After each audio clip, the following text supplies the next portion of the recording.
Hello friends, దేవుని కృప వల్ల అయ్యగారు అమ్మగారు మీ అందరికీ దేవుని యొక్క విలువైన ప్రసంగములు స్వయంగా రాసినవి మీకు అందచేయాలని కోరుకుంటున్నాను. మా పుస్తకంలో సిలువ ధ్యాన ప్రసంగములు 83 ప్రసంగములు, క్రిస్మస్ ప్రసంగములు 50 ప్రసంగములు, బైబిల్లోని స్త్రీల ప్రసంగములు 72 ప్రసంగములు, మోషే సుఖోపవాస ప్రసంగములు 63 ప్రసంగములు. ఈ పుస్తకములు అయ్యగారు అమ్మగారు స్వయంగా రాసినవి మీ అందరికీ అందాలని కోరుకుంటున్నాము. మా పుస్తకములు కావాల్సిన వారు కాంటాక్ట్ అవ్వాల్సిన numbers: Bapatla reverend doctor P Jaipal గారు, phone number 9866412025. Guntur doctor P Prasadarao గారు, ఫోన్ నెంబర్ 9413685994 అండ్ 9705789407. మా పుస్తకంలో మీరు తీసుకొని చదివి ఆదరణ పొంది దేవుని మహిమపరచాలని కోరుకుంటున్నాము. Don't forget to like the video. Thank you.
నిర్గమకాండం 19వ అధ్యాయంలో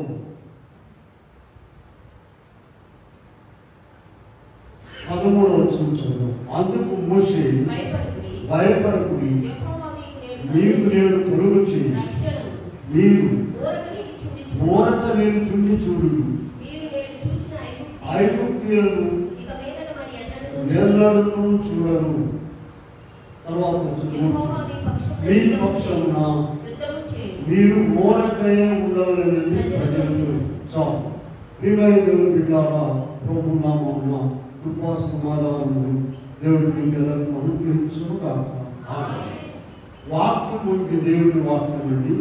దేవుడు తన ఆత్మ ద్వారా వ్రాయించారు. అన్ని కాలములకు, అందరు మనుషులకు, అన్ని స్థలాలకు పనికొచ్చే వాక్యం ఇది ఎప్పుడో రాయబడినా కూడా ఇవాళ మన పరిస్థితులకు రాస్తారా అన్నట్టుంది.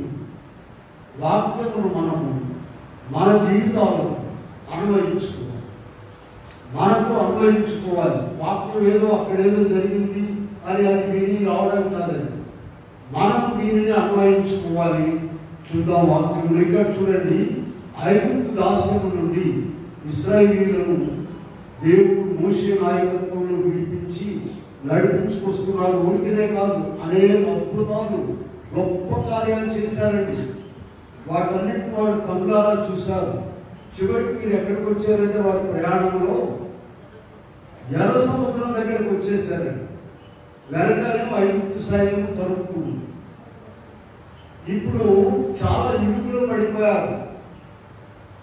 6 లక్షల మంది ఇశ్రాయేలీయులు 430 సంవత్సరాలు అక్కడ ఉండి బయలుదేరి వస్తున్నారండి. వాళ్ళు తెలియని ప్రవహించే కాలం.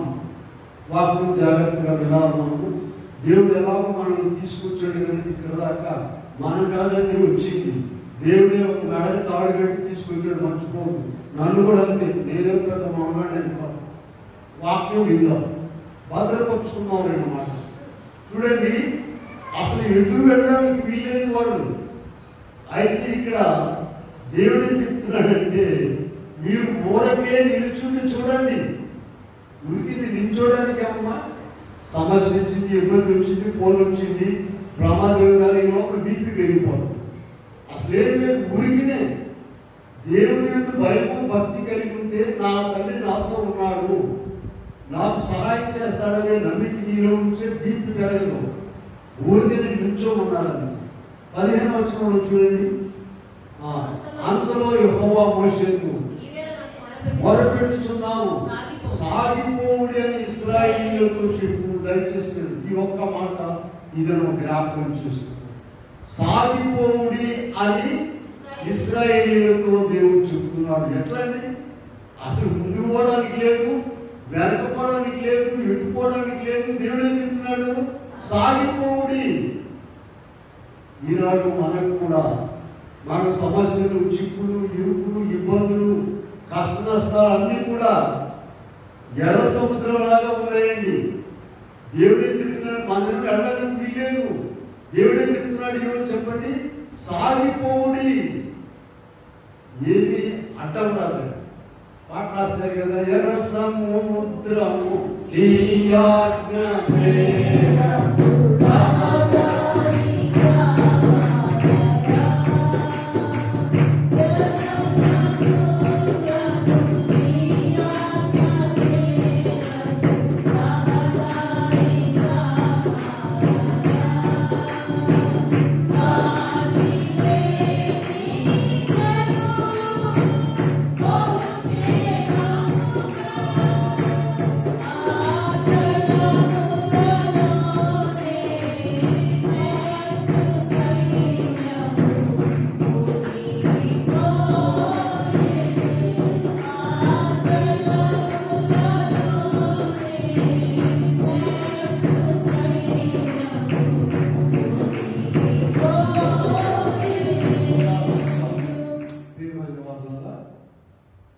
దేవుని ఆజ్ఞ ప్రకారం గొప్ప అద్భుత కార్యం చేయడానికి దేవుడు అక్కడ వాళ్ళు ఇరుకులు పెట్టారు.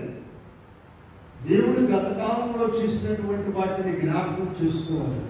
ఒక్క నిమిషంలో మర్చిపోకూడదు. చూడండి, వీళ్ళు బయలుదేరేటప్పుడు ఏం జరిగిందో సంఖ్యాకాండము 33వ అధ్యాయంలో 3వ వచనం చూద్దాం. సంఖ్యాకాండంలో వీళ్ళు బయలుదేరేటప్పుడు 33:3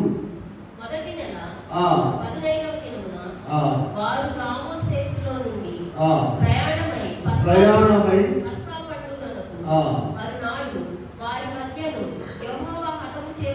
యెహోవా హతము చేసిన తొలిచూరులందరినీ ఐగుప్తీయులు పాత పెట్టుకొనుచుండగా ఐగుప్తులందరి కన్నుల ఎదుట జయోత్సాహమును బయలుదేరు. ఇలా జాగ్రత్తగా వినండి. ఐగుప్తీయులు ఏం చేస్తున్నారండి? వాళ్ళ ప్రతి ఇంట్లో మొట్టమొదటి పుట్టినవాడు చనిపోయారు. వాళ్ళని పాత పెట్టుకుంటుండగా వీళ్ళు జయోత్సాహంతో బయలుదేరారు. ఈ విషయమైన జ్ఞాపకం చేసుకున్నారా? వీళ్ళారా మన జీవితములు ప్రభు మనకు చేసిన వీళ్ళన్నింటినీ కూడా జ్ఞాపకం చేసుకోవాలి. ఎన్నో అద్భుతాలు జరిగించారు. ఎన్ని అద్భుతాలు జరిగించారో తెలుసా? కర్రను పామైపోయింది, ఏటి నీళ్లు రక్తంగా అయిపోయినాయి, ఏగల గుంపులు, మరి పొక్కులు, దద్దులు, మిడతలు, తొలి పిల్లలు చచ్చిపోయారు, నీళ్లు రక్తంగా మారినాయి. ఇవన్నీ కూడా చూశారు. కానీ ఇదిగో ఇక్కడ ఇబ్బంది వచ్చేసరికి మోషేతో ఏమంటున్నారో చూడండి. 11వ వచనంలో నిర్గమకాండం 14-11 మోషేతో ఐగుప్తులో సమాధులు లేవని ఈ అరణ్యములో చచ్చుటకు మమ్మలను రప్పించుతివా. ఐగుప్తులో సమాధి ఎక్కడ ఉండదండి? ఎవడెక్కడ చేస్తే ఆడ సమాధి ఉంటుంది. సమాధులు లేకుండా ఎక్కడ పోతాయి? ఐగుప్తులో సమాధులు లేవని ఇక్కడికి తీసుకొచ్చావా? ఇలా ఇందులో ఒక్క మాట జ్ఞాపకం చూసుకోనండి. ఏ మాట చెప్పండి? సాగిపోండి. ఎలా ఉన్నాయంటే గందరగోళంగా ఉన్నాయి. ఈ దినాల్లో చివరి దినాలు బహు గందరగోళంగా ఉన్నాయి. ఎటు వెళ్ళలేని పరిస్థితిగా ఉన్నది. అయితే ప్రభు ఏం చెప్తున్నారంటే సాగిపోండి. సాగిపోండి అని ఇశ్రాయేలీయులు చెప్పిన దేవుడు. ఇశ్రాయేలీయులు అంటే ఎవరండి? దేవుడు ప్రజలు. మనము దేవుడు ప్రజలు. మనకు కూడా ఆయన సాగిపోండి అని చెప్తున్నాడు. 27-28 వచనాలు చూడండి. 14వ అధ్యాయంలోని 27-28 వచనాలు చూసినట్లయితే సముద్రము అధిక బలముతో తిరిగిపోయింది కనుక ఐగుప్తీయులు అది చూచి వెనుకకు పారిపోయి అప్పుడు యెహోవా సముద్రము మధ్యను ఐగుప్తీయులను నాశనం చేశాడు. నీళ్లు తిరిగి వచ్చి ఆ రథములను రౌతులను వారి వెనుక సముద్రంలోనికి వచ్చిన ఫరో యొక్క వారిలో ఒక్కడైనను మిగిలి ఉండలేదు. అయితే ఇశ్రాయేలీయులు సముద్రం మధ్యను నీళ్లు వారి కుడి ఎడమ ప్రక్కలను గోడవలే ఉండేది. ప్రియులారా, దేవుని ప్రజలమైన మన జీవితాలు కూడా ఇలాగే ఉంటాయి. నీ భక్తి పెరగాలి, నీ సమస్య తీరదు, ఎప్పుడు ఉంటూనే ఉంటుందండి. కానీ నీ భక్తి పెరగాలని చూస్తాడు దేవుడు. దయచేసి ఇక్కడ గమనించండి. సరే, ఐగుప్తులో బయలుదేరారు, ఎర్ర సముద్రం అడ్డొచ్చింది. ప్రభు ఆయన సమస్తం చేయగలరు కనుక భూమి ఆకాశం సమస్తం మాట ద్వారా కలిగేసిన మన సమస్యలు ఎర్ర సముద్రం అడ్డం వస్తుందా? ఒక మాటలో పాయలు తీశారు. ఆరిన నేల మీద తడి నేల మీదమా? మీ బైబిల్ చూడండి జాగ్రత్తగా. ఏదో ఆరిన తడి నేల మీద నడవలేదా? ఆరిన నేల మీద ఏ ప్యాలు పెట్టాడు ఆయన? వెళ్ళారు కదా. ఇక్కడ ఒక విషయం దయచేసి గమనించండి. అందరూ కూడా 15 అధ్యాయంలో చూడండి, అందరూ కూడా స్తుతించారు, దేవుడిని గంతులు వేశారు. ప్రభా, ఇంత గొప్ప కార్యం చేశామని గంతులు వేశారు. 20వ వచనం చూడండి, 15-20. అహరోను సహోదరి మిరియాము తంబురను చేత పట్టుకొని నాట్యముతోను వెంబడించి అందరూ కూడా స్త్రీలందరూ గంతులు వేస్తూ, ఎందుకని ప్రపంచంలో ఎప్పుడు ఎక్కడా జరిగినటువంటి అద్భుతం జరిగింది. సముద్రం పాయలైపోయింది, ఆయన ప్రజలు నడిచారు. అందరూ కూడా గంతులు వేశారు, స్తుతించారు. బాగానే ఉందండి. ఇక ఆ తర్వాత చూద్దాం. చూడండి, 22వ వచనంలోకి వెళ్ళండి.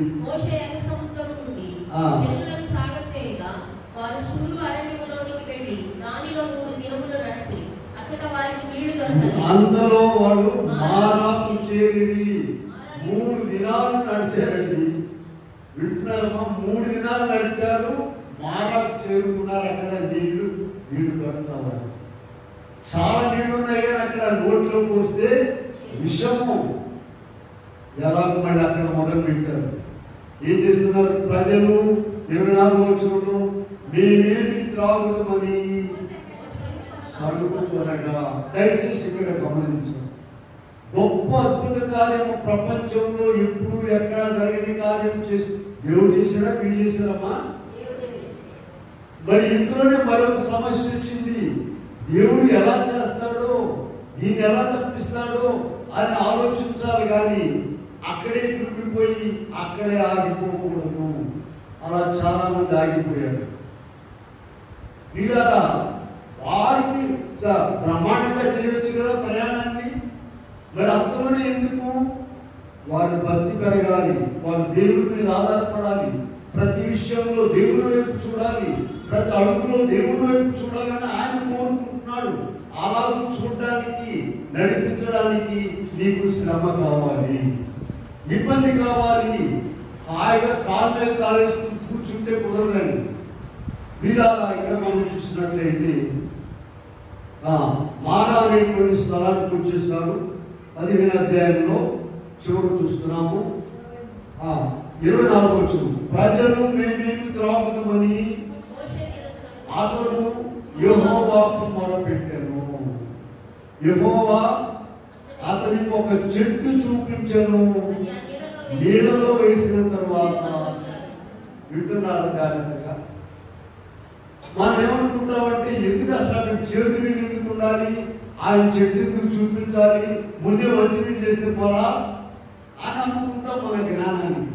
కాదండి, దేవుడు అడుగడుగున నీకు పరీక్ష పెట్టి, నిన్ను శిక్షించి, నీకు శ్రమ రానిచ్చి, నిన్ను అందులో నుండి తప్పిస్తుంటే అప్పుడు నీవు ఆయనలో బలపడి ముందుకు సాగు. చాలా మంది కూడా చూడండి, ప్రభువులో సాగిపోలేకపోతున్నారు, లోకంలో సాగిపోతున్నారు. బాగా తింటున్నారు, తిరుగుతున్నారు, పనులు చేస్తున్నారు, సంపాదిస్తున్నారు. ప్రభువులో వచ్చేసరికి ప్రభువులో ముందుకు సాగలేకపోతున్నారు. ఏ కొంచెం ఇబ్బంది ఉన్నారు. కనుక ఇక్కడ ఇదిన ప్రభు మనతో మాట్లాడేది ఏంటంటే, చూడండి ప్రియులారా, నీవు ఎక్కడ ఆగిపోయావో ఆలోచించు. ఇదిగో నీ భర్త ప్రవర్తన బట్టి ఆగిపోయావా, భార్య ప్రవర్తన బట్టి ఆగిపోయావా, పిల్లల చదువు దగ్గర ఆగిపోయావా, నీ భక్తి పిల్లల చదువు దగ్గర ఆగిపోయిందా, వివాహం దగ్గర ఆగిపోయిందా, ఉద్యోగాల దగ్గర ఆగిపోయిందా, నీ ఆరోగ్యం దగ్గర ఆగిపోయిందా, ఏ సమస్య దగ్గర నీ భక్తి ఆగిపోయిందో ఇది నువ్వు పరిశీలించుకోవాలని ప్రభు మనతో మాట్లాడు. ఇదిగో అంత గొప్ప కార్యములను చేసినటువంటి దేవుని నమ్ముకున్న నీవు చూడండి, ప్రకటన గ్రంథం 1వ అధ్యాయంలో 18వ వచనంలో యోహాను గారితో పద్మోస్ దీపంలో యోహాను గారితో ఈ దేవుడు కనబడి ఏం చెప్తున్నాడు, నేను మొదటి వాడను కడపటి వాడను, మృతుడనైతిని కానీ ఇదిగో యుగ యుగములు సజీవులై ఉన్నాను, మరణము యొక్క తాళపు చెవులు. ప్రియులారా, మనం నమ్ముకున్న దేవుడు భూమి ఆకాశములందరి సమస్త ఒక మాటతో కలుగు చేసిన దేవుడు అండి. ఊరికే సామాన్యం అనుకుంటున్నావా, లేక నీకులాగా లేకుండా కూర్చున్నావా దేవుడు అనుకుంటున్నావా? మన దేవుడు ఏమనుకున్నారు? అటువంటి ఆయన నమ్ముకున్న మనం బలము కలిగి ఉండాలి. మన దేవుడు ఎటువంటి వాడో మళ్ళా చూపిస్తాను కొన్ని వాక్యాలు, ఎందుకంటే అనేక సార్లు చూసినా కూడా. యెషయా 40లోనికి వెళ్ళండి. యెషయా గ్రంథము 40వ అధ్యాయంలో చూస్తే ఒకసారి మనకు కాస్త 12 చూడండి. తన కుడి స్థితిలో జలమును కొలిచిన వాడెవడు, జనతో ఆకాశములను ఏంటమ్మా జనతో జనంటో చూడండి. తర్వాత భూమిలోని మన్ను బలపాత్రలో ఉంచిన వాడెవడు, త్రాసుతో పర్వతములను చూచిన వాడెవడు, కొండలను కూర్చిన వాడు. ప్రియులారా, ఈ మాటలు మన జ్ఞానాన్ని కూడా అందవండి. అటువంటి దేవుడిని మనం నమ్ముకొని ఉన్నాము. అటువంటి దేవుని బిడలం మనము మర్చిపోము. నిరాశ, దిగులు, విచారము, చింత నీలో నుండి పోవాలి, మొరపెట్టుకోవాలి ఆయనకి. చూడండి, ప్రజలందరూ కూడా నేనేం తాగుతామని మోషే మీద చదువుకున్నారు. మోషే ఏం చేశాడమ్మా? నన్ను మ్యాజిక్ చేశాడా? యెహోవాకు మొరపెట్టాను. ప్రజలు కూడా మొరపెడతారు, ఎందుకంటే వాళ్ళు దేవుని ప్రజలు కనుక. చూడండి 14వ అధ్యాయంలో ఒక నిమిషం, మన నిర్గమకాండంలో 14వ అధ్యాయంలో ఐగుప్తీయులు ఉంచిపడుతున్నారు. ఉంచిపడుతున్నప్పుడు 10వ వచనం, ఫరో సమీపించుతుండగా కన్నులెత్తి చూచి మిక్కిలి భయపడి చాలు యెహోవాకు మొరపెట్టి ప్రార్థన చేయడం మామూలే. ప్రార్థన చేసేవాడిని చేశారా పిడక చేశారా అన్నట్టుగా మొరపెట్టారు. ఎందుకంటే వీళ్ళకి అలవాటు, దేవునికి ఇబ్బంది వచ్చినప్పుడు మొరపెట్టుకోవడం అనేది అలవాటు కనుక మొరపెట్టారు. కానీ భయం పోలేదు, దిగులు పోలేదు, విచారం పోలేదు, ఒళ్ళంతా నిండిపోయింది భయం. వాళ్ళు అందారేమో చంపేస్తారేమో మొరపెట్టారు. అలా ఉండకూడదని నా దేవుడు నాతో ఉన్నాడు, నాతో తప్పకుండా రక్షిస్తాడు అనేటువంటి నమ్మిక ఉండాలి. చూడండి, యెషయా గ్రంథము 40వ అధ్యాయంలో ఉన్న వాక్యములను 12లో ఉన్న వాక్యములను చూసుకొని బలము తెచ్చుకోనండి. మన దేవుడు ఎంత గొప్పవాడు. పిల్లారా, ఎక్కడ నీవు ఆగిపోయావో ఆలోచించుకో. నీ సమస్యలు, నీ చిక్కు ఎర్ర సముద్రం కంటే ఎక్కడ బాగా ప్రార్థన చేస్తున్నావు కానీ నీ సమస్య పోలేదు, ఈ చిక్కు పోలేదు, ఈ ఇబ్బంది పోలేదు, ఈ అబ్బాయి విషయం తేలేదు, అమ్మాయి విషయం తేలేదు అని నీవు అనుకుంటున్నావేమో. ఇంకా ఎక్కువగా ప్రార్థనలో ఉండాలని. ఆయన సమస్తము ఒక్క నిమిషంలో ఒక్క మాట ద్వారా ఆయన చేయగలడు. మరి ఎందుకు చేయలేదు? ఇందులో పెద్ద ప్రశ్న. ఎందుకు చేయలేదమ్మా చెప్పండి. ప్రాబ్లం ఎక్కడుంది? మనలో ఉన్నది. నీకు ఇంకా సరైన ప్రార్థన, సరైన భక్తి రాలేదు నీకు.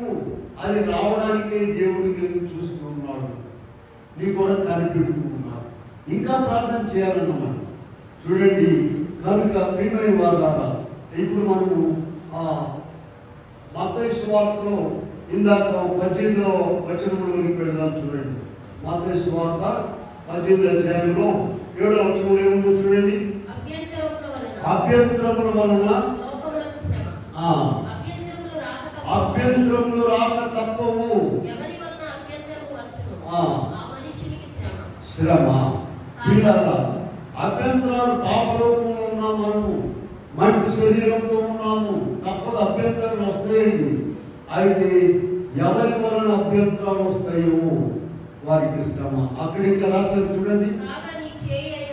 నీ చెయ్యను అభ్యంతరపరిచిన ఎడలా, ఎంత కఠినమైన మాటలు రాస్తారు చూడండి. ఎవరైనా అలా చేయగలరా?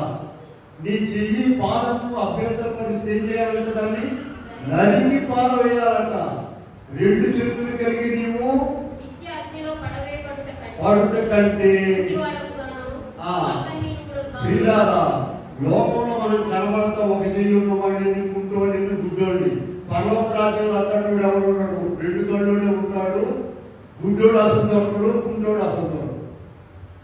కనుక ఎంత పనిష్మెంట్. ఆ తర్వాత చూడండి, తర్వాత చదవండి 9వ వచనం. నీ కన్ను అభ్యంతరపరిచిన ఎడలా పేరికి యొద్ద నుండి పారవేయు. ప్రియులారా, మనం ఆయన మార్గంలో ముందుకు సాగిపోవడానికి 3 శత్రువులు ఉన్నాయండి. దయచేసి వినండి. మనం ఆయన మార్గంలో ముందుకు సాగిపోకుండా ఆపేటువంటి 3 శత్రువులు ఉన్నాయి. వీటిలో ప్రథమ శత్రువు మన శరీరము. మొట్టమొదటి శత్రువు ఏదండి? మన శరీరము.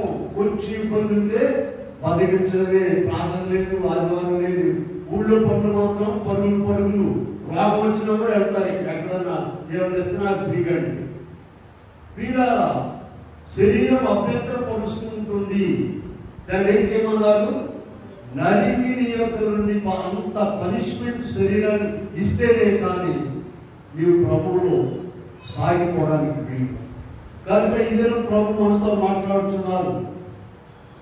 ఏ విషయం దగ్గర నీవు ఆగిపోయావో ప్రభువులు ముందుకు పోలేకుండా. ఇదివరకు బాగా ప్రార్థన చేసామండి, ఇదివరకు బాగా వెళ్ళేవాళ్ళమండి గుడికి, ఇప్పుడేమొచ్చిందండి వెళ్ళలేకపోతున్నామండి, సమస్యలు ఎక్కువైనాయండి. అలా కాదు పీడ. ఈ కంటిన్యూస్ గా 2 పూట్ల 3 పూట్ల నువ్వు ప్రార్థన చేయగలిగినట్లయితే నీ ముందు ఏది కూడా లేవదు. ప్రభాన్నిటిని తొలగిస్తాడు. నీ ఆశను బట్టి, నీ ప్రార్థనను బట్టి ఆయన ముందుకు నిన్ను నడిపిస్తారు. 145వ కీర్తనలోకి వెళ్దాం చూడండి ఒకసారి. అక్కడ 145:9 చూద్దాము. 145 అధ్యాయంలో 18 తనకు మొరపెట్టి వారికందరికీ. 145:18 తనకు మొరపెట్టి వారికందరికీ, నిజముగా మొరపెట్టి వారికందరికీ. అంటే 2 రకాలు ఉన్నారండి మొరపెట్టేవాడు. ఒకరేమో మామూలుగా మొరపెట్టేవాడు, కొంతమంది ఏమో నిజముగా మొరపెట్టేవాడు. అందుకని మనం ఈ సంఘంలో ఏం చెప్తున్నాం అంటే, నిజంగా మొరపెట్టడమో ఒడ్డుట్టు మొరపెట్టడమో మనకు తెలియదు. గోరంతా ఉంటుంది. ప్రతి దినము కూడా మొరపెట్టుకోవడం చేసుకోండి. అప్పుడు నీవు నిజంగా మొరపెట్టే దాంట్లోకి వెళ్ళు. ప్రతి దినము కూడా, ప్రతిదినం భోజనం చేస్తున్నాం, ప్రతిదినం ఇంటి పనులు చేస్తున్నాం, ప్రతిదినము కూడా నీవు ప్రార్థన చేసుకుంటూ ఎన్ని పనులు ఉన్నా సరే. రాత్రి కొంతమంది అడుగుతారమ్మా, మీరు ఎన్నింటికి పడుకుంటారు, 2ంటికి తింటారా? మేము 11ంటికి తింటామండి, 12ంటికి పడుకుంటాం. మా ఇంట్లో అంతేనండి. రాత్రి 12ంటికి మంచిది. ఆ పడుకునేటప్పుడే ప్రార్థన చేసుకో. ఎప్పుడు పడుకుంటే అప్పుడు ప్రార్థన మర్చిపోకూడదు. అలాగూ 2 పూట్ల నువ్వు ప్రార్థన చేసుకుంటే నీవెక్కడ ఆగిపోకుండా ప్రభు నిన్ను ముందుకు సాగిపోయేటట్టు చేస్తావు. కనుక ఇక్కడ ప్రియమైన వాళ్ళారా, మరి అక్కడ ఆనాడు జరిగినటువంటి ఆ గొప్ప కార్యములు పరిశుద్ధ గ్రంథం అంతా 106 చూడండి. 106 అధ్యాయంలో అక్కడ మనం చూసినట్లయితే 9 నుండి చూస్తే, ఎర్ర సముద్రము ఆయనైపోయినాయి. ఆయన కీర్తిని గానం చేశారు వాళ్ళందరూ.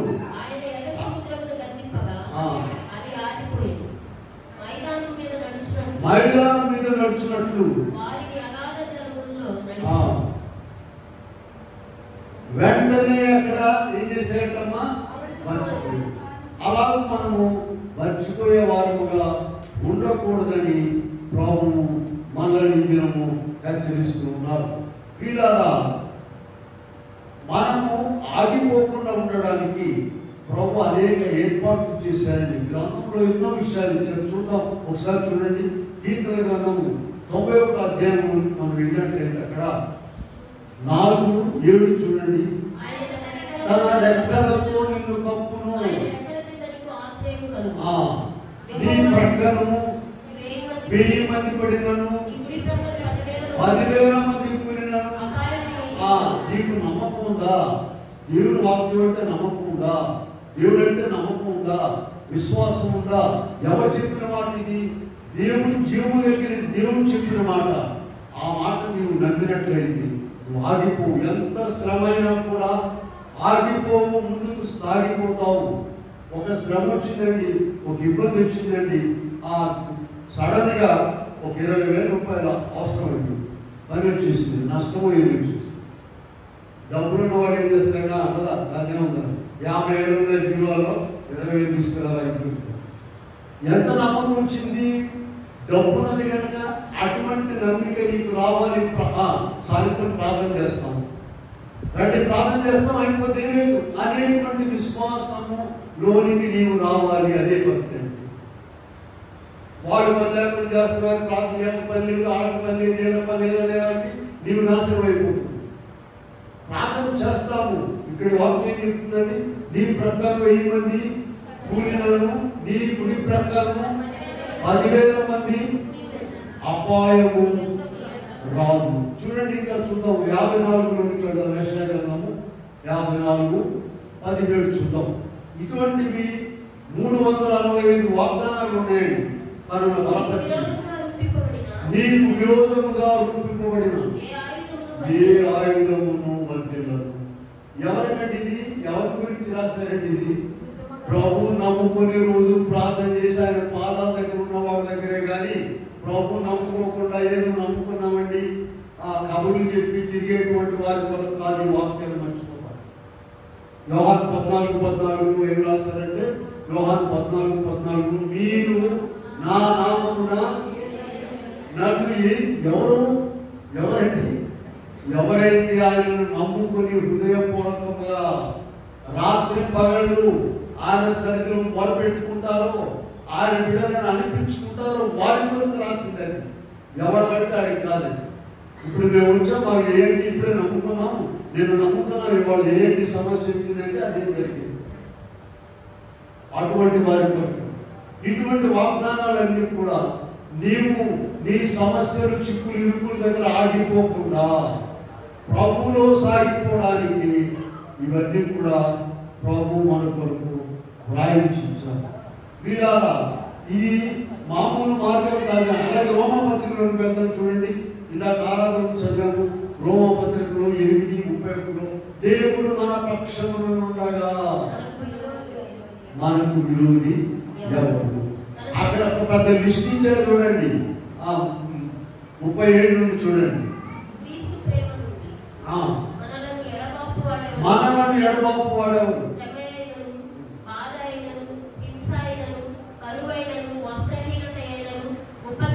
ఉపద్రవమైనను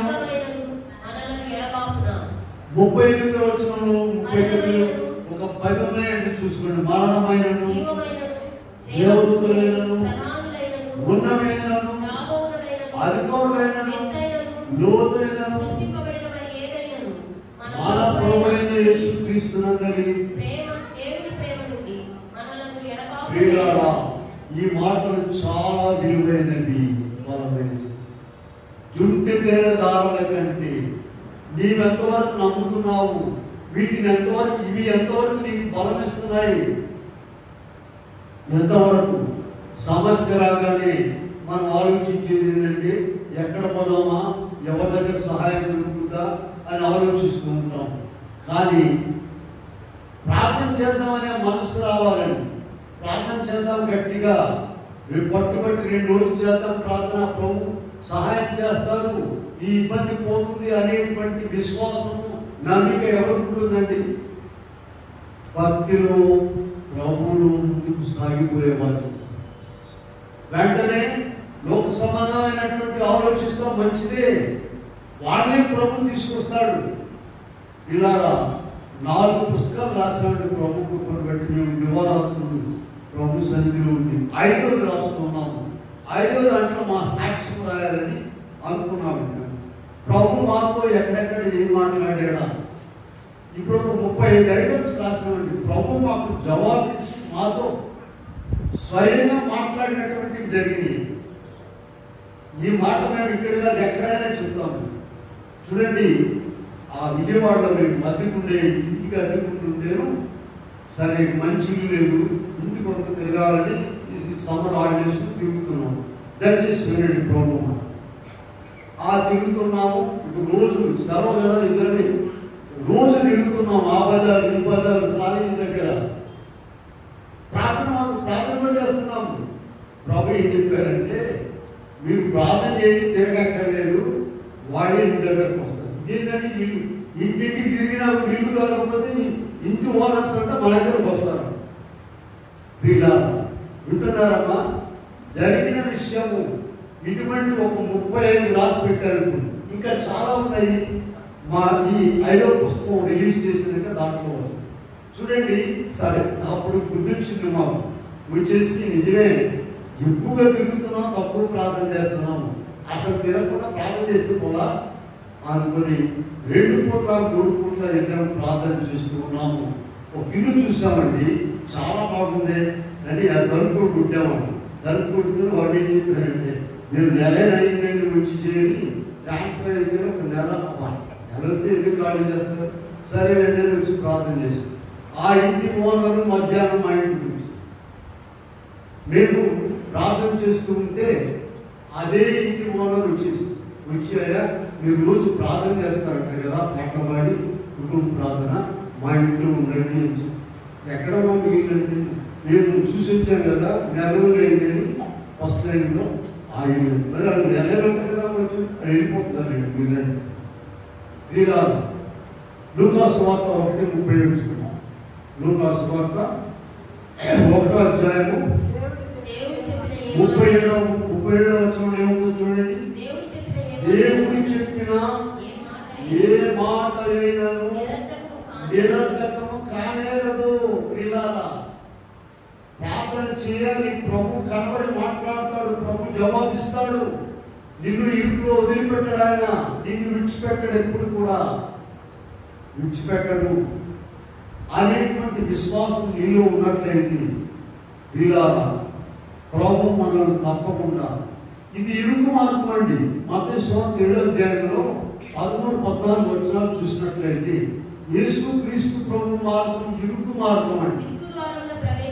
ఇరుకు మార్గమును ప్రవేశించుడి, నాశనములకు పోవు మార్గము వెడల్పును, ఆ దారి విశాలమై ఉన్నది, దాని ద్వారా ప్రవేశించువారు అనేకులు.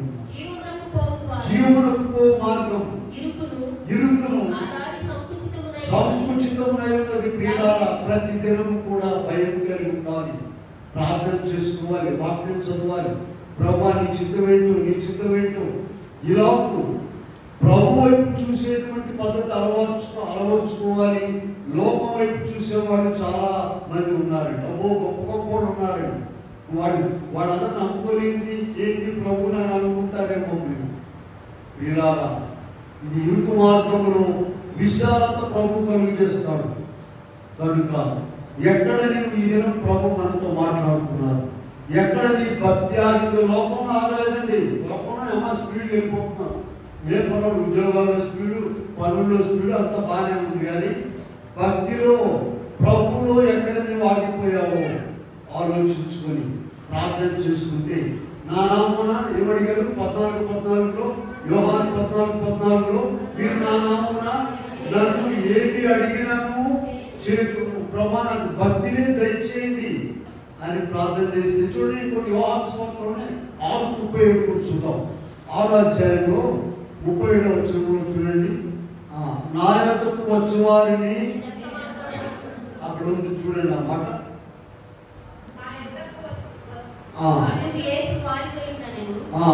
నా యొద్దకు వచ్చి వారిని ఎంత మాత్రము నేను బయటకి త్రోసివేయను. నీవు ఎప్పుడు వెళ్తున్నావా ఆయన దగ్గర? అందుకే ఇక్కడ మన మందిరంలో పగలు రాత్రి సాయంత్రము సమయం ఉంటే మధ్యాహ్నం కూడా మొరపెట్టుకోమని చెప్తున్నారు. కనుక ప్రియమైన వారు, పరిశుద్ధ గ్రంథంలో బయట కూడా అనేక మంది భక్తులు ఉన్నారు. ఇరుకులో ఇబ్బందిలో ప్రాణ పరిస్థితిలో కూడా ఆగిపోకుండా సాగిపోయిన వారు ఉన్నారు. వారిని కొద్ది మందిని చూద్దాం మనం ముగించుకునే ముందు. పిల్లారా, ఇక్కడ మనం చూసినట్లయితే చూడండి, యేసు ప్రభు మనకు సాక్షిగా ఉన్నారండి. మొట్టమొదటి ఆయన శరీరధారిగా వచ్చి ఫిలిప్పీ పత్రిక 2వ అధ్యాయము 9వ వచనంలోకి పెడదాం. చూడండి,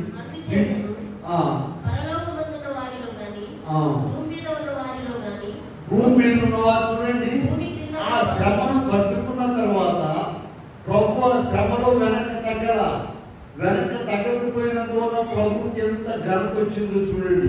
భూమి మీద ఉన్న వారిలో కానీ భూమి కింద ఉన్న వారిలో కానీ ప్రతి వారి మోకాలు యేసు నామములో వంగునట్లు, ప్రతి వారి నాలుకై తండ్రి అయిన దేవుని మహిమార్థమై ఒప్పుకున్నట్లు హెచ్చించి ప్రతి నామములకు పైనామము అనుగ్రహించారు. చూసారా, యేసు నామము ఎక్కడ అన్ని ప్రార్థనలు చివరి చేస్తామా? ఆ వచనం పాడండి. అన్ని నామములు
చూడండి.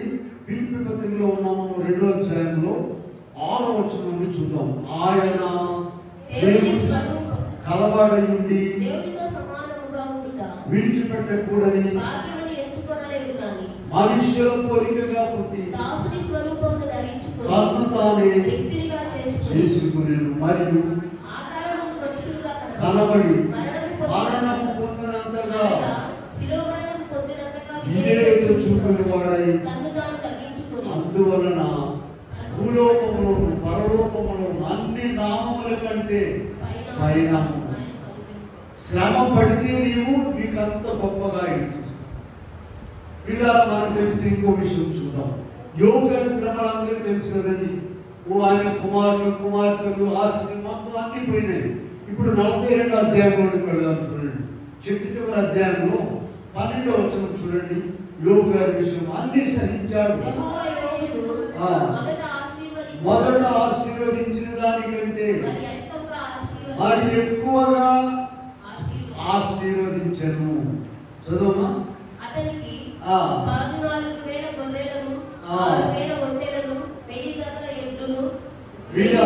ఆ మొదటి అధ్యాయంలో యోగుకి ఎంత ఆశ ఉన్నదో చివరి అధ్యాయంలో వచ్చేసరికి రెట్టింపు వచ్చేసి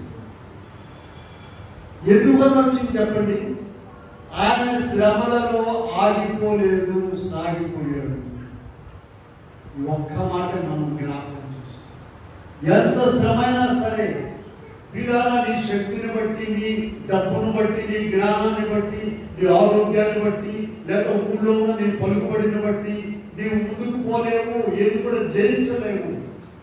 యోహాను సువార్త 1వ అధ్యాయంలో ప్రభు చెప్తున్నారు, సమస్తము ఆయన మూలముగా కలిగి ఉన్నదే నీవు ఇది తెలిసి కూడా మనము ప్రభువుని విడిచిపెట్టు.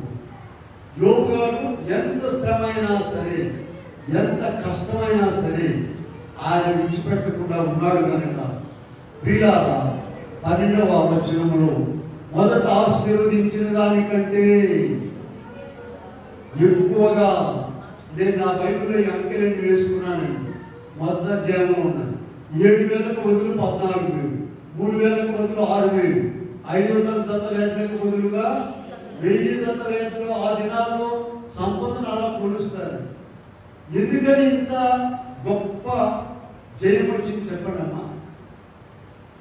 ఇది నా పాట ఇంతసేపు విన్నా కదా. ఎందుకు యోబు అంత గొప్ప జయం వచ్చింది? భయంకరమైన శ్రమలో ఆగిపోకుండా సాగిపోయాడు. పోనీ మొక్కలైపోయినా సరే శరీరం నీవు ఆ నిర్ణయానికి రాగలిగినట్లే. ఇలా 127 అధ్యాయంలో ప్రభు చక్కగా రాసిన ప్రారంభం. మీరు వేకువని లేచి చాలా రాత్రి తర్వాత పండుకొనుచు కష్టార్జితమైన ఆహారం తీసుకుంట వ్యర్థమే. తన ప్రియులు నిద్రించుచుండగా. ఎవరిని తన ప్రియులు? ప్రతిదినము భయము కలిగి ప్రార్థన చేసుకునేవాడు. పొద్దున సాయంత్రము మీ పనులన్నీ మానుకోమని కాదండి. ఒక ఊళ్ళో ఒకసారి చెప్పేయండి, మాంసం తింటున్నారని ఎముకలు వేళేసుకుంటామని చెప్పాలి. నీవు ప్రార్థన ఎప్పుడు నీ భయం ఉండాలి తప్ప ఎక్కడ ఖాళీ ఉంటే అక్కడ, ఎప్పుడు వీలుంటే అక్కడ నీవు ప్రార్థన చేసుకునేటప్పుడు 3 సార్లు అండి. ఇలారా దావీదు గారు 55 అధ్యాయంలో నుండి దావీదు గారు 55:17 దినమునకు 3 సార్లు 55:17 చూడండి ఒకసారి. సాయంకాలం ఉదయమున మధ్యాహ్నం. పిల్లారా ఆయన రాజ్య పరిపాలన ఎప్పుడు చేశాడు? ఇదిగో ఇన్ని కీర్తనలు ఎప్పుడు రాశాడు? పిల్లారా ఆయన 3 వేళలు ప్రార్థన చేసేవాడు. 3 వేళలు. కనుకని ఆ సర్వలోక సృష్టికర్త ఈ లోకానికి వచ్చి దావీదు కుమారుడు అని అనిపించుకున్నాడు. దావీదు కుమారుడు అనిపించాడు. ఇలా మనము ప్రార్థన ముఖ్యమండి. ఒక భక్తులు ఏం చెప్పారంటే 10 ప్రసంగాల కంటే ఒక ప్రార్థన గొప్పదని చెప్పారు. ప్రార్థన అంటే లెక్క లేకుండా పోయింది. ఎందుకంటే ప్రార్థన విలువ తెలియక అయిపోయింది. కానీ నీవు కంటిన్యూస్ గా పట్టుదలగా ప్రార్థన చేయగలిగితే నీ ఇంట్లో ఉన్న సమస్యలన్నీ కూడా మిగిలిపోతుంది. దానియేలు గారు కూడా చూడండి 3 సార్లు ప్రార్థన చేశాడు. 6:10 వెళ్దాం. దానియేలు గ్రంథము 6వ అధ్యాయం 10వ వచనం చూస్తే ఇంటి శాసనం సంతకము చేయబడినని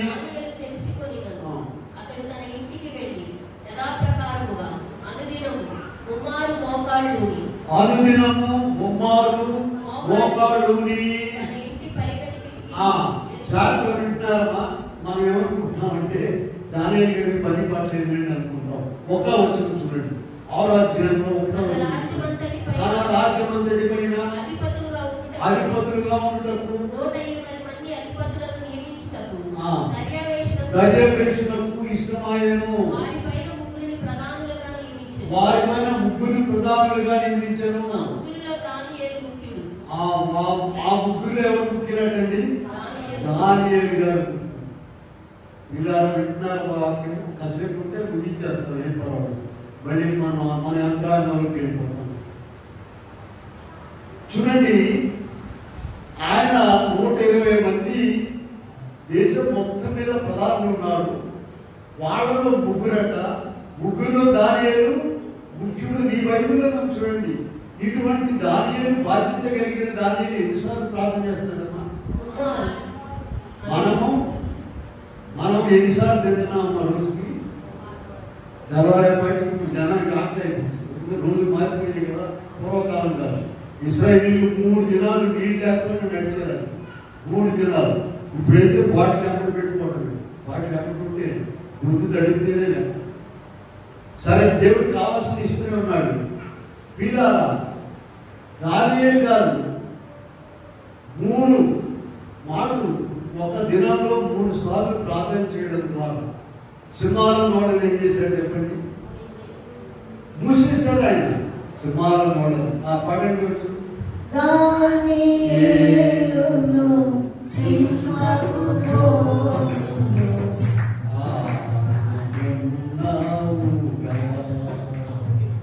సరే తర్వాత పడతాం వాక్యం పెట్టండి.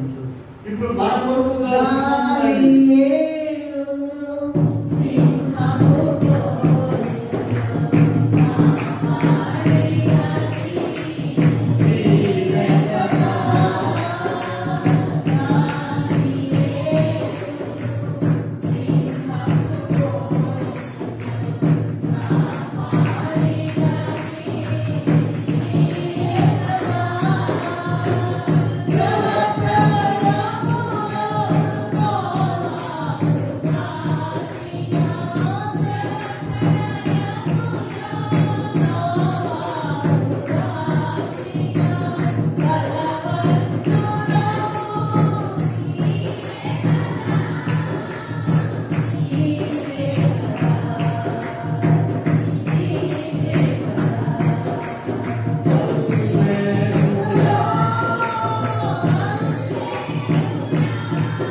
ఇదిగో ఇక్కడ మన కొరకు కూర్చున్న సింహాన్ని మీరు చూపించాలని మొదటి పేతురు పత్రికలో ఉండొచ్చు.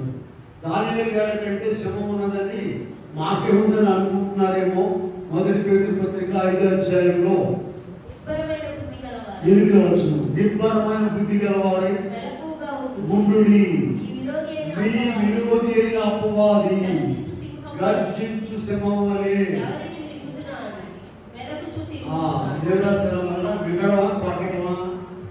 వినడమే, కొరకడమే కాదు. ఇక్కడ ఎవరిని మిరుగుదునా అని ఎదురు చూస్తూ ఉన్నాడు. వాడి చెర నుండి మనం తప్పించుకోవాలంటే ప్రార్థన ఒక్కటే. అన్ని శక్తులను మించిన శక్తి ప్రార్థన. అయితే అంత ప్రార్థన, ఆ ప్రార్థన మాకు రాదండి అని అనే వాళ్ళందరూ కూడా ఒకటే జవాబు, మేము అంత ప్రార్థన చేయలేమంటే ఆ ప్రార్థన కాదు. చేస్తాము, అంతకన్నా ఎక్కువ ప్రార్థన చేస్తాం. ప్రతిదినము కూడా నీవు మర్చిపోకుండా ప్రార్థనలో ఉన్నట్లు ప్రతిదినము నీ బిడ్డల కొరకు, నీ పరీక్షల కొరకు, నీ సమస్యల కొరకు 2 పూట్ల 3 పూట్ల నువ్వు ప్రార్థన చేస్తే గొప్ప కార్యాలు ప్రభు చేస్తాను. చివరిగా ఇంకొక మనిషిని చూపించి నేను ముగిస్తానండి. చూడండి, భయంకరమైన శ్రమలు ఆగిపోలేదు. యోసేపు దగ్గర పోదాం. ఆదికాండం 41వ అధ్యాయంలో, ఆదికాండం 41లో 41కి వెళ్దాం. 41, 42, 2:41 చూడండి.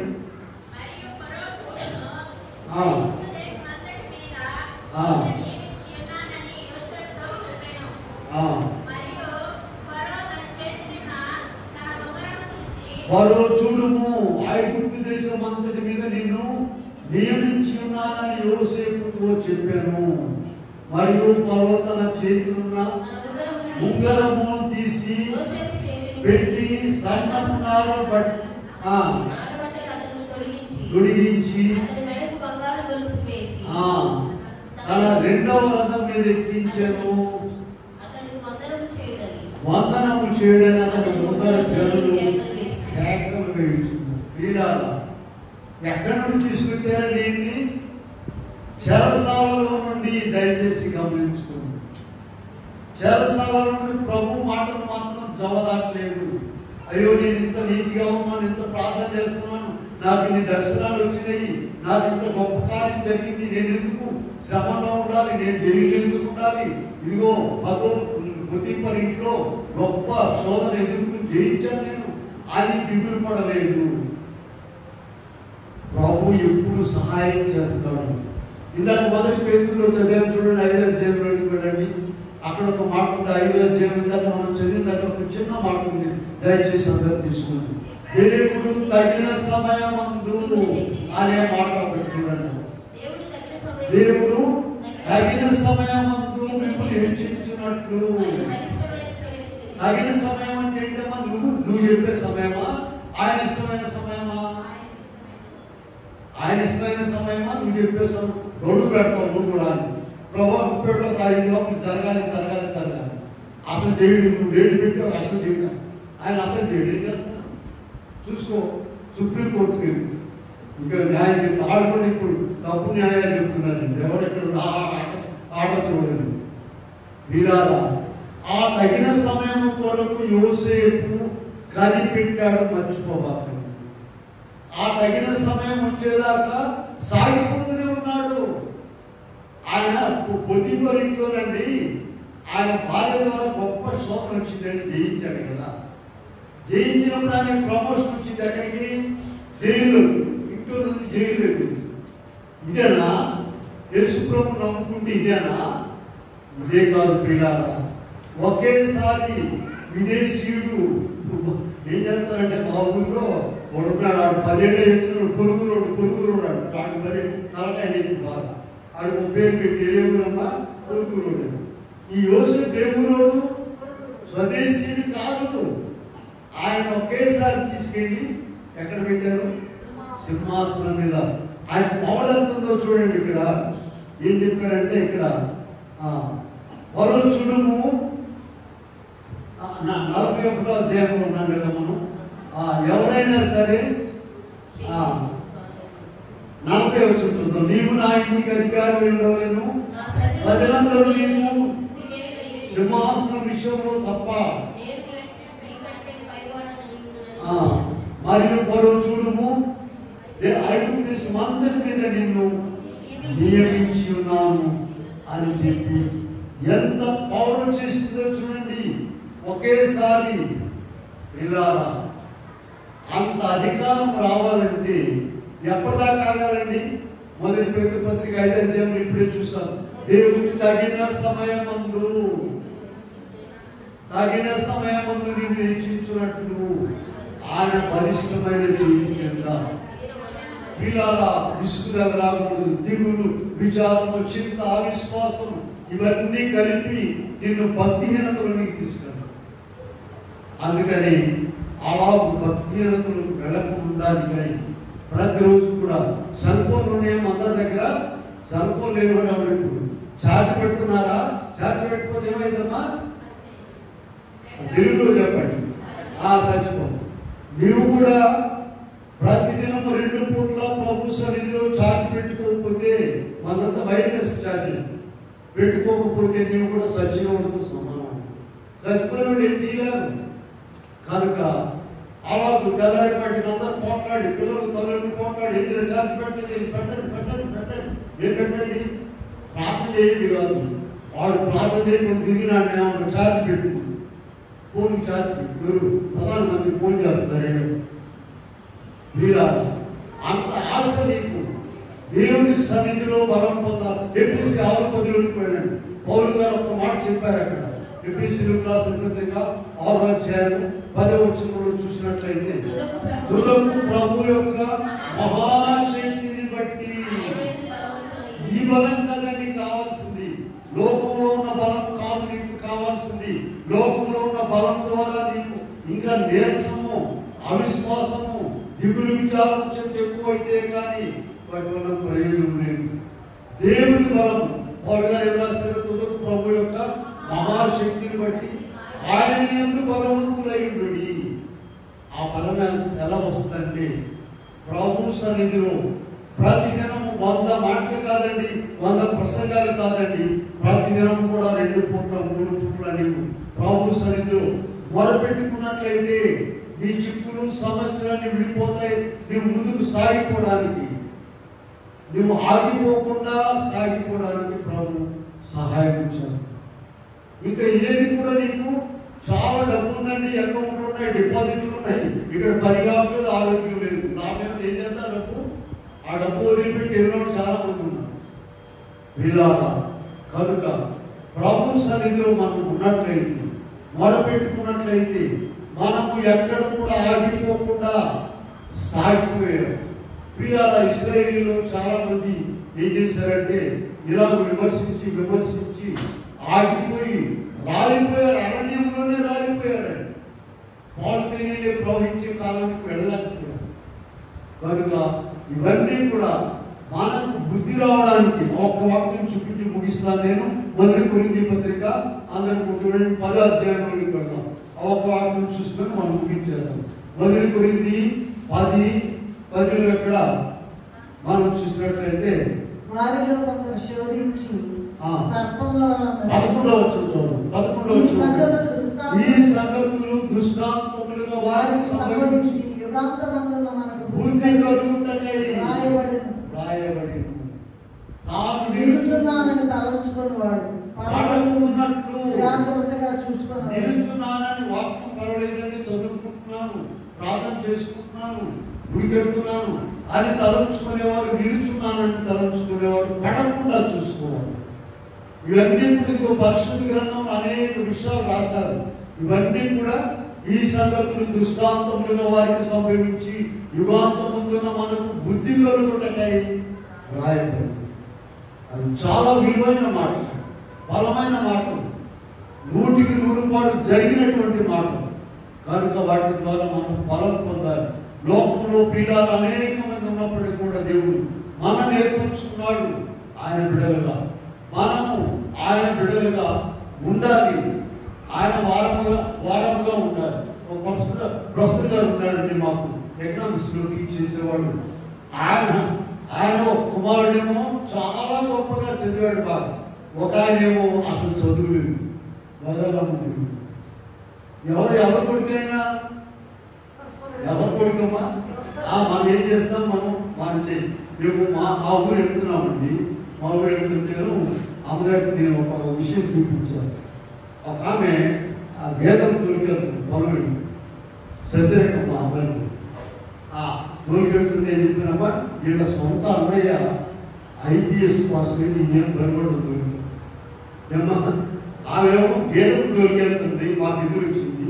వాళ్ళ సొంతాన్ని ఇద్దరు కూడా ఒకే అమ్మా నాన్న పుట్టినవాడు, స్టెప్ మదర్ కాదు, ఇంకో మదర్ కాదు. ఆయనేమో IPS, ఈమెమో ప్రియుల దేవుడు తనకి ఇష్టమైన వారికి. అయితే మనం ఆయనకు అనుకూలమైన వారుగా ఉన్నాం. ఆయనకి ఇష్టమైన వారుగా ఉండాలంటే ప్రతిదినము ప్రార్థన చేసుకున్నట్లయితే ప్రభు గొప్ప కార్యాలు చేస్తాడు. మన భక్తిలో ప్రభువులు ఎక్కడ కూడా ఆగిపోకుండా సాగిపోయేటట్లు ఆయన సహాయం చేస్తాడు. అటు గొప్ప దేవుడు మనకి అనుగ్రహించును కాక. ఆమేన్.